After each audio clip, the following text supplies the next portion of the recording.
The 21st Arab League summit has ended. It was meant to be about unity, but quickly became about personalities. Looming large was the figure of Omar al-Bashir, the Sudanese leader, accused of war crimes by the International Criminal Court. He dismissed the charges against him and thanked those at the summit.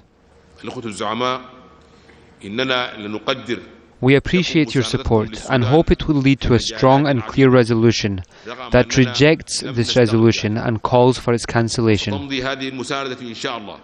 But it was not all friendly faces and words for the Sudanese president. In a tough exchange, the UN Secretary General derided al-Bashir for expelling aid agencies from his country. Ban Ki-moon said relief efforts should never be politicized, and he urged Sudan to reconsider its actions. Despite the efforts of Sudanese line ministries, UN agencies and the remaining NGOs, the gaps cannot be filled with existing capacities. I urge the Sudanese authorities once again to reverse this decision.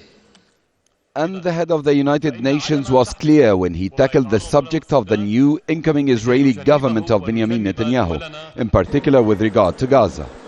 The new Israeli government must allow people and goods to move. It must also freeze settlements, cease unilateral actions in Jerusalem, and continue negotiations.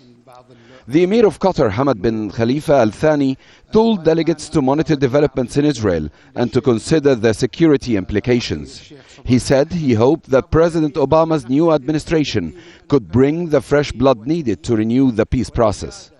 Then it was the turn of an Arab League summit veteran, Libyan leader Muammar Gaddafi, who spoke out of turn, settling old scores with Saudi King Abdullah, calling him a British product and an American ally.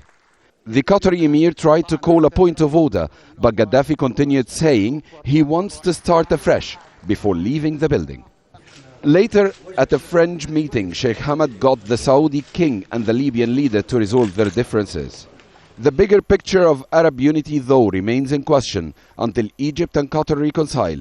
With President Hosni Mubarak absent from proceedings, it is difficult to see how that will happen.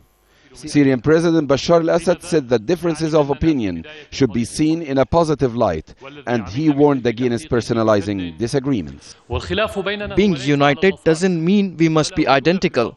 In the final communique, the Arab leaders reiterated that their patience with Israel and support for the Arab initiative can only last so long.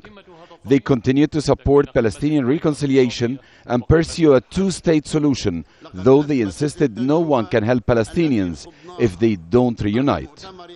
However, Arab leaders warned Israel that it will be held accountable not only for its actions in the West Bank and Jerusalem, but also in Gaza. The Doha summit could be seen as a step on Arab reconciliation road, but the real work will take place behind closed doors. Now Libya will host next year's summit and Iraq will host it the year after. El-Khaky, Al Jazeera, Doha.